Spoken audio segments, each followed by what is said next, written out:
Can you set the context by explaining to people who are watching this broadcast what you think the most likely interpretation of the Sharia under Taliban 2.0 is going to be? Repeatedly Allah is saying through various verses that we created you equal. Therefore, we expect that if they are promised to follow the Sharia, this is the Sharia which I have without my own comment, just the quotes from the Quran. It seems like they are claiming that they will provide the necessary freedom and rights for women, but we should consider that they really need to avoid the international pressure by preventing women from their basic human rights. So, as you mentioned, that if we look into the past and we look into their previous regime, rationally there is very less hopes for Afghan women. Looking at the track record of what the Taliban have been doing in the past, and I think you see the Sharia that they are talking about actually does not relate to Islam at all. Now, for example, if you say do not allow girls to go to school, or you do not allow girls to hold a position in politics, or you do not allow women to have an equal part in the social structure of a country, then how can you say that you are following Islamic law at all? I have absolutely no manner of doubt that they have to define what they mean by Sharia. The sooner they do it, the better it is. They cannot remain delightfully vague and say that everything has to be within the framework of Islam without defining what do they mean by the framework of Islam. हम एक शायर की हैसियत से सच बोलना चाहते हैं, लेकिन अफसोस की बात यह है कि दुनिया सच सुनने के लिए तैयार नहीं है।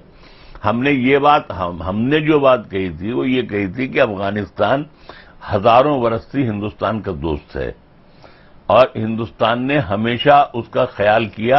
और यही नहीं, औरंगजेब के जमाने में जब हिंदुस्तान की आबादी 10.5 करोड़ थी, उसमें अफगानिस्तान भी हिंदुस्तान का हिस्सा था, जैसे एक जमाने में पाकिस्तान और बांग्लादेश हिंदुस्तान का हिस्सा हुआ करता था। मेरा मकसद यही था कि हमारी सपोर्ट, हमारी हमदर्दी अफगानियों के साथ है। I want to understand what this meeting was all about. Is it to establish the control and authority of the Gandhis over the Congress? The Congress trying to send out a message to all the parties that look, without us you can't forge any opposition unity? Why this meeting now, more than 10 days after the parliament session is over? What was the purpose? What was the intent? I want to tell you that opposition unity is coming together of a process. We were together in the parliament. We asked the government tough questions. The government had no answers to any of the questions that we raised on Pegasus snooping, on farm laws, on high prices, on unemployment, on COVID mismanagement, no answers whatsoever.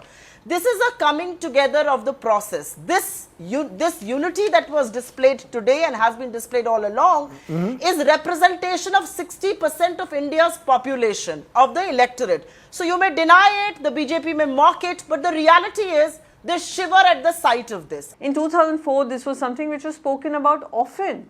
When we are talking about India shining, when Mr. Atal Bihari Vajpayee is undefeatable, there is no phase of the opposition, there are not many opposition parties getting together. There was an opposition which was gathering momentum. There could be many parties which were standing, were neutral to this entire idea. But they also hopped along with the idea once there was an election which happened. So do not rubbish everything that comes your way. Given the abysmal record of the BJP government and the massive mismanagement of the public health or of the economy, or even in certain other sectors which are emerging very quickly, we can very well see that the opposition parties, they united in the parliament, and now that process is going to get further strengthened. Mamata Banerjee gave a call for this on 21st July, and it is very important that opposition political parties are under the chairpersonship of Sonia Gandhi ji, this happened. In the face of a government which is authoritarian and incompetent, in the presence of a prime minister who used to be very popular, whose popularity has taken a nosedive, it is not surprising that the talk of opposition unity is flavor of the season, as your report says. Even if you were to come, of course, 63% people did not vote for BJP. So there is an opposition that needs to be brought together. But just bringing them together is not going to do magic. Opposition needs a glue and a glow. There are those women, they're brave, they're courageous, they're standing tall, and they're raising their voice against Pakistan-backed Taliban. Crystal, what is giving so much bravery and courage to young Afghans like you to come out on the streets in Kabul, in other cities as well, and protest while the brutal Taliban are taking over? We wanted to show the Taliban that Afghanistan and its people have changed. You all have to change, and you have to forget your extremist thoughts and beliefs. We are unavailable from our rights and freedoms. How long we should be afraid from Taliban? We have to face this group and see that they have changed. They have changed is another matter. But as I faced with them, the Taliban is not changed. Taliban or the Talibans of 1997 with a narrow mind. It's illegal that they are raising their group flag. That it's a group flag, it's not a national flag or our country's flag. We went to Tapi Wazir Akbar Khan to raise our flag and our Independence Day and celebrate our independence. So they didn't allow us, though I was knowing that they might shoot on me.